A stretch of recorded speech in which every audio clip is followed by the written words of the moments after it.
Hey Houston, do you know what the #1 rule is about fishing when you find a good fishing hole? Do you know what the #1 rule is? Yes, to put more traps out where that is. No, the #1 rule is don't tell anyone about your honey hole. Oh yeah. So, what happened here? What's up with all these people? Did you tell them about our honey hole? No. Yeah, you did. So what's up guys, we are back with another video. Before we get started, go down there, subscribe, notification bell, and like this video. People have been saying Houston needs to slow down when he does the video intro. Yeah. So what are we doing today, Houston? Obviously we're back here where we caught fish the other day. So what are we doing today? Today we are setting out jug lines and we are going to be fishing. That's right. So we're kind of doing a little gorilla style jug line. We didn't build true jug lines, but Houston's got these little yo-yos. These were sent to him last year on his birthday by Mark and Tina from Bumblebee Junction. And apparently somebody doesn't know how to be quiet on the boat. But we're going to throw out a few jug lines. We're not trying to catch big flatheads and blue cats. We're just looking for some channel cat, and then we're going to go back up the creek and see if we can find the sand bass again.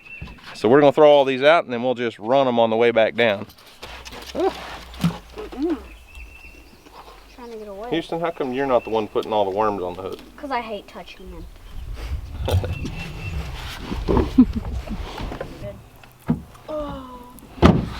I'm baiting all these hooks up with some worms that Houston dug. Where'd you get all these worms at, Houston? At my nana's house.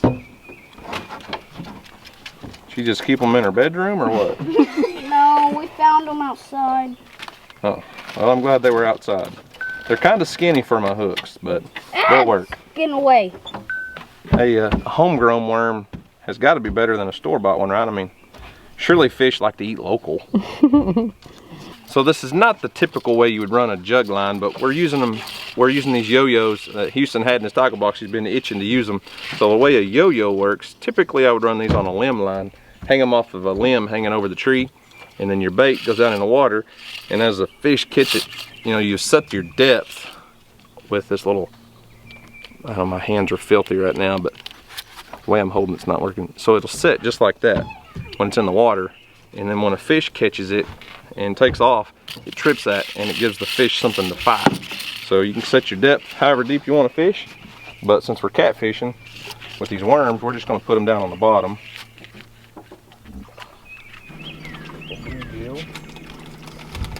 Gemma. Right here. Just right in here.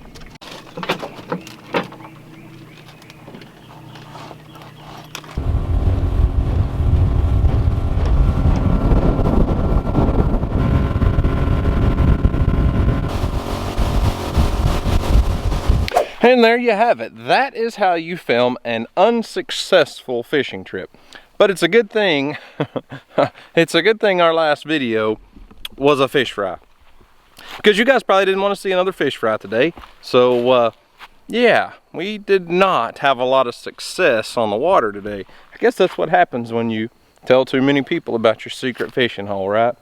You know, Houston and I went the other night and did pretty good. Took the ladies back with us today thinking, oh well, we'll get them on some fish and just make them have a great time. And that didn't happen. Emily caught one sand bass about this big, and my wife caught about a 1-pound channel cat on a rooster tail. Totally not what we were fishing for. And the jug lines, nothing. Caught nothing. But we had a great time, and I don't know if you can tell, but got a little sun. I got a little redneck right now. So since fishing was a flop, why don't we just do the chores? I got a few things to show you guys about the goats. They're off grazing right now. You might be able to see them back there.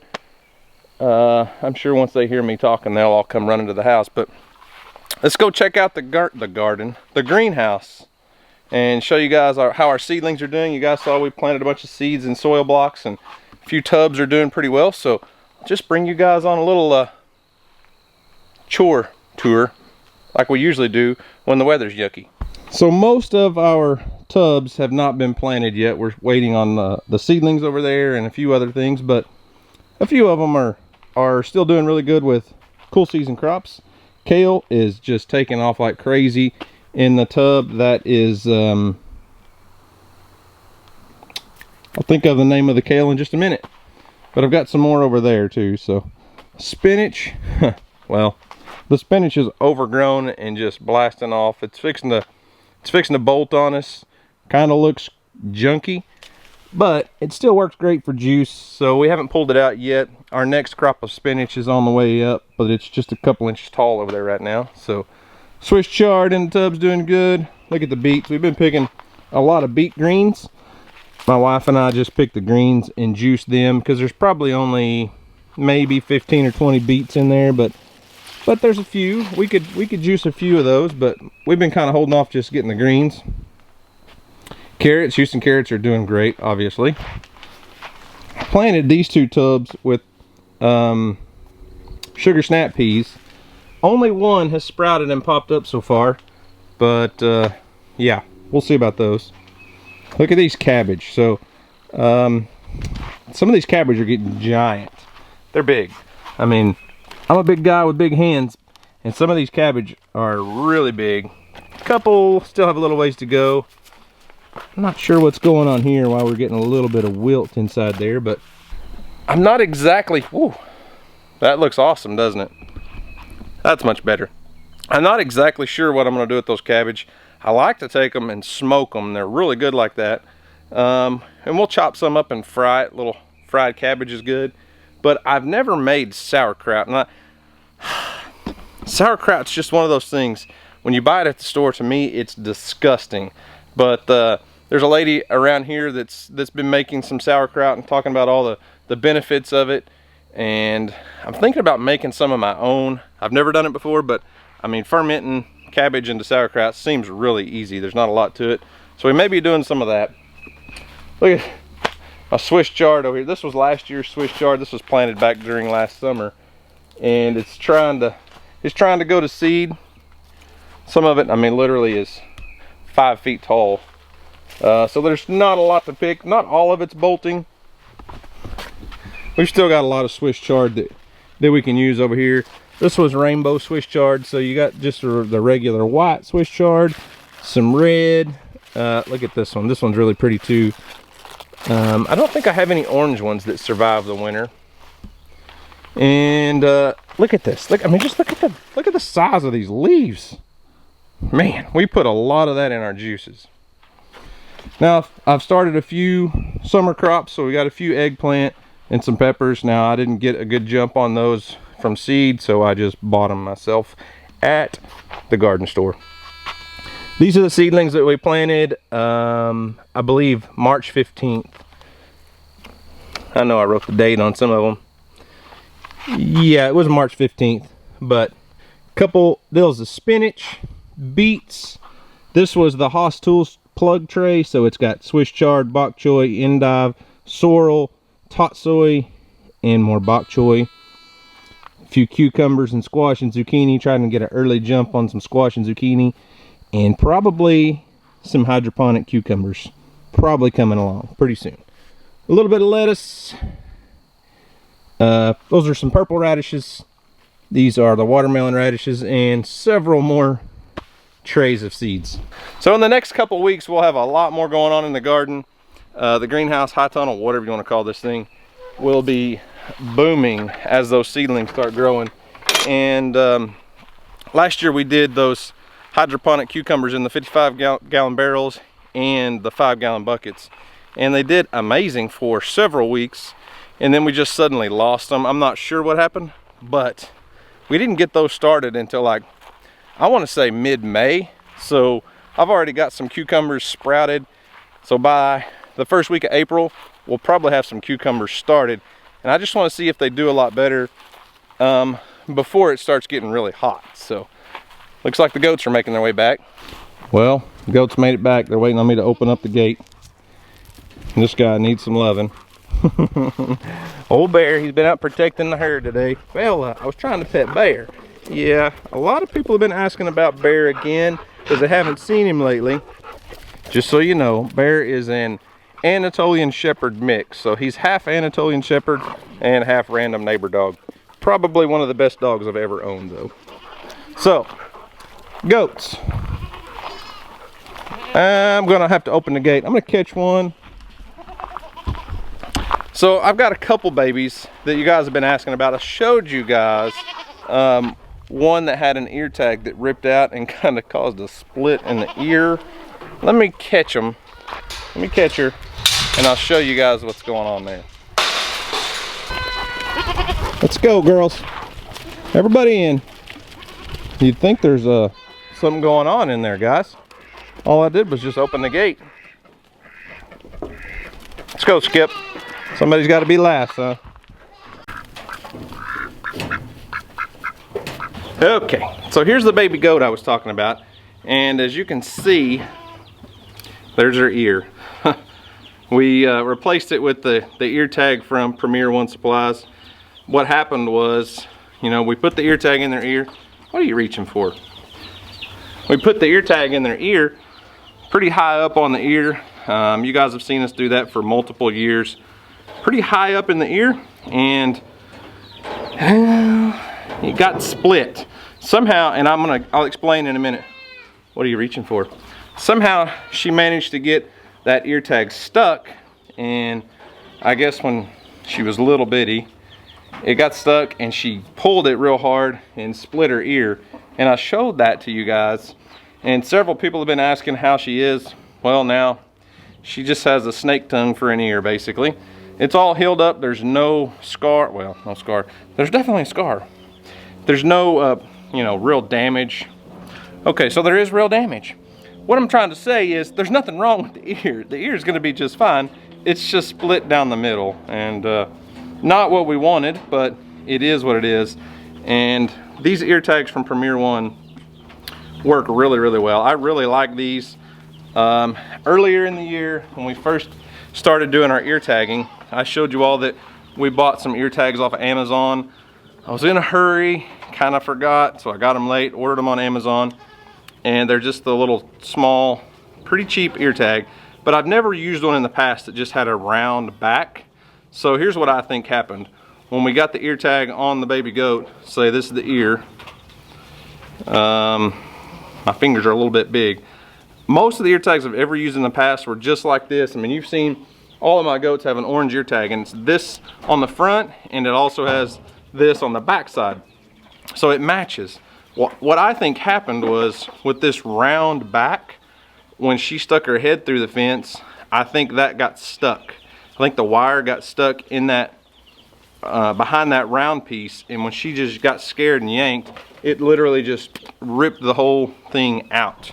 And yes, I'm sure it was painful, but there's no, it's not a big issue. It's not gonna cause her any problems down the road. The only thing is, I have never, in I guess 8 years of raising goats, had that happen. That's a first. Well, it happened 3 times this year. That's the only one I showed you guys, but it happened to 2 other baby goats, and I just attribute that to those cheap ear tags. And what I think is the bar that holds the 2 pieces together is pretty slender. It's pretty skinny, which sounds great. It sounds like it'd be less painful, but that smaller diameter and having that round backer on there, when they get stuck in the fence, I just think it causes that ear tag to get stuck a little easier. Let me show you. All right, here's Lambert. So here's one of my old ear tags. Lambert will stand still for me, and it's flat on this side, but when you look on the inside, it's the same style. And yes, it could get hung on the fence, but there's not near as much there to get caught as there is on those little cheap round backs. And I really like, I don't know, I really like that style a little better. And the ones from Premier One have the big flat style on the front and the back. I haven't had a baby goat rip one of those out of any of their ears, but the little green ones, I'm just, you know, you get what you pay for. You don't do your research. Sometimes you get a junky product. You go on Amazon, you buy something cheap, you get a cheap junky product.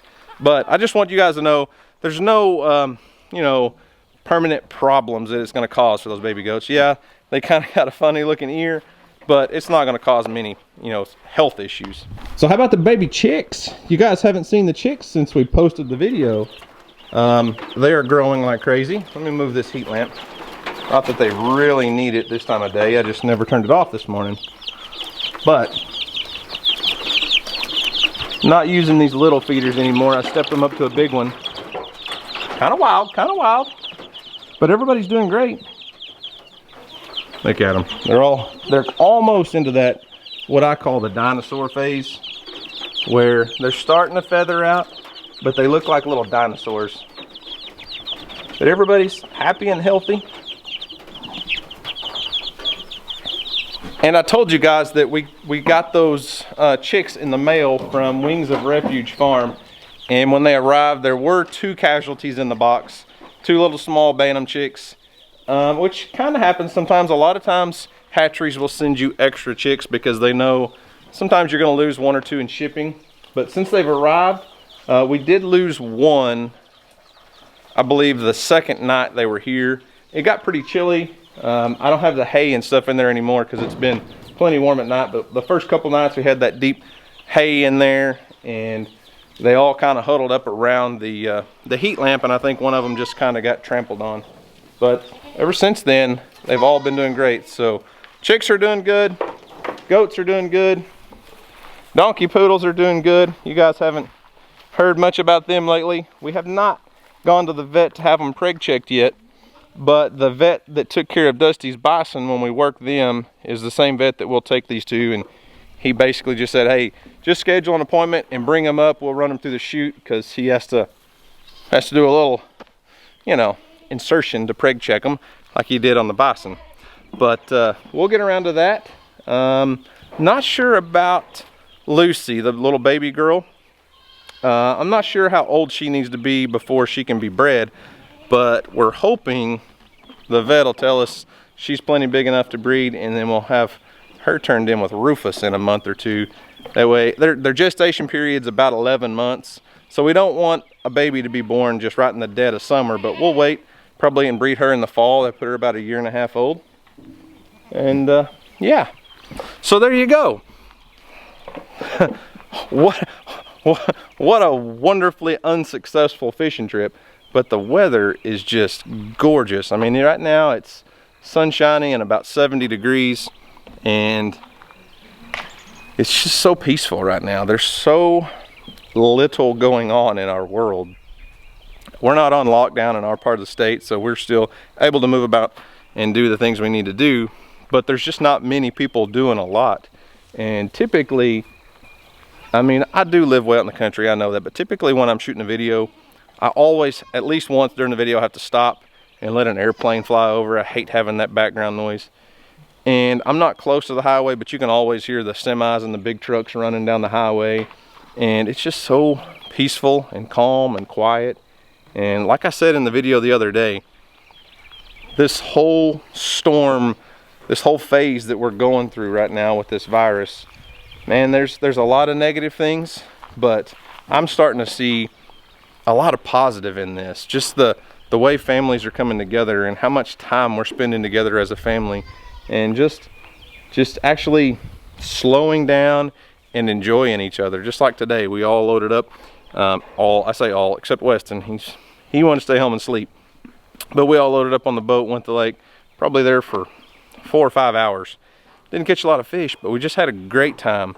And it's just one of those things, we rarely ever slow down and all go do something like that together. But I don't know, it was great. It was a lot of fun, and even though we didn't catch a lot of fish, I had a great time spending the day with my wife and kids and my wife's sister. So, but anyways, guys, I guess that's all I've got for today. Enough rambling on.